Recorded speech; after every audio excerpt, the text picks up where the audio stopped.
will soon affect him if some steps are taken. Teddy's fourth grade teacher wrote, Teddy is withdrawn and doesn't show much interest in school. He doesn't have many friends, and he sometimes sleeps in class. By now, Mrs. Thompson realized the problem, and she was ashamed of herself.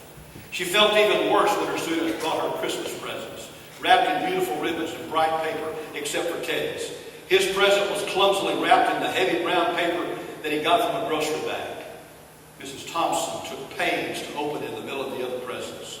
Some of the children started to laugh when she found a rhinestone bracelet with some of the stones missing, and a little bottle, and a bottle that was 1/4 full of perfume.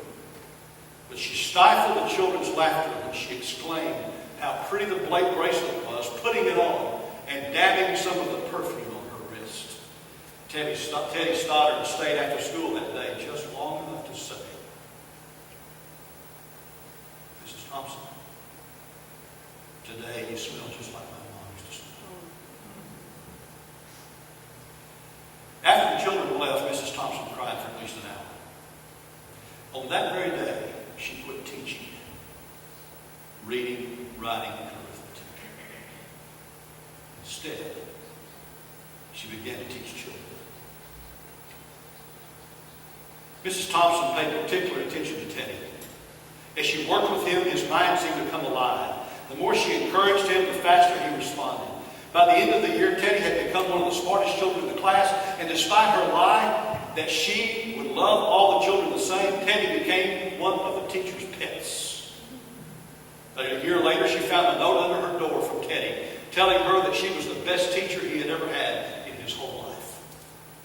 6 years went by before she got another note from Teddy. 6 years. He then wrote that he had finished high school, third in his class, and she was still the best teacher that he had ever had in his whole life. 4 years after that, she got another letter saying that while things had been tough at times, he stayed in school, had stuck with it, and would soon graduate from college with the highest of honors. He assured Mrs. Thompson that she was still the best and favorite teacher he had ever had in his whole life. Then 4 more years passed, and yet another letter came. This time he explained that after he got his bachelor's degree, he decided to go further. The letter explained that she was still the best and favorite teacher he ever had, but now his name was a little longer. The letter was signed, Theodore F. Stoddard, M.D. The story does not end there. You see, there was yet another letter that spring. Teddy said that he had met this girl and was going to be married. He explained that his father had died a couple of years ago, and he was wondering if Mrs. Thompson might agree to sit at the wedding in the place that was usually reserved for the mother of the groom.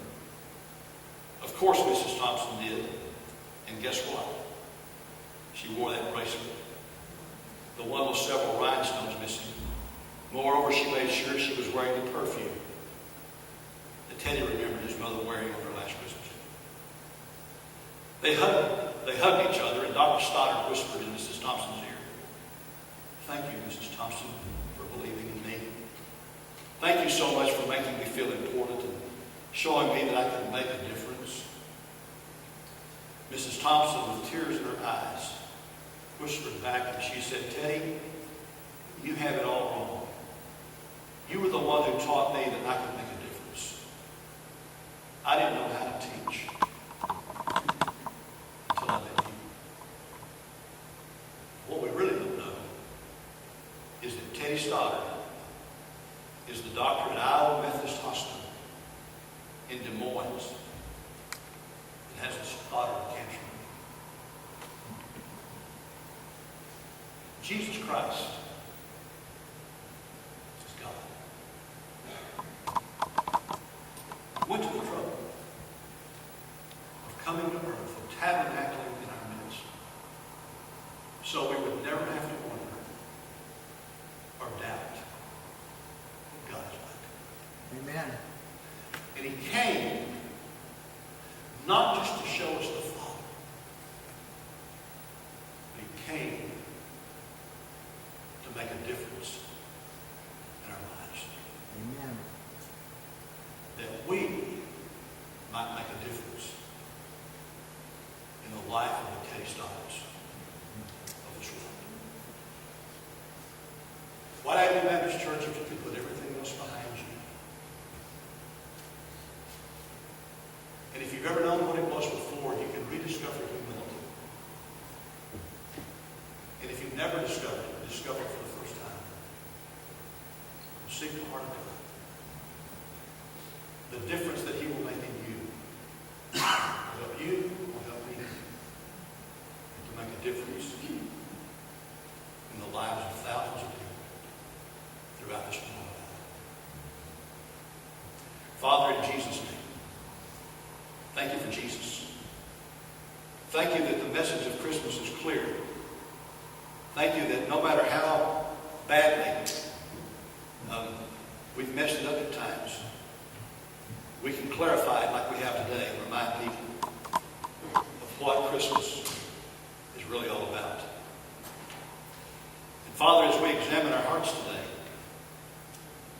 just remind us that we're not here for ourselves. We're here for the Teddy Stoddards. A lot of us were Teddy Stoddards. Somebody believed in us.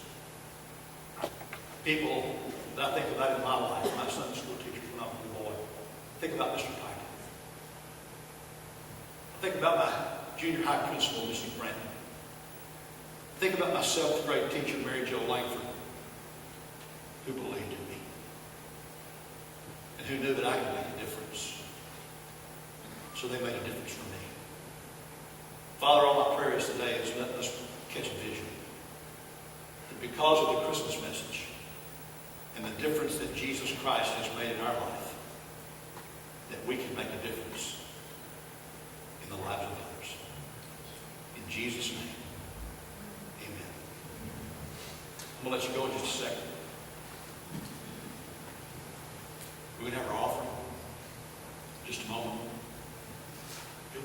If you'll look in your bulletins, you'll note that I'm asking you, if you want to participate in Christmas Eve, sign up.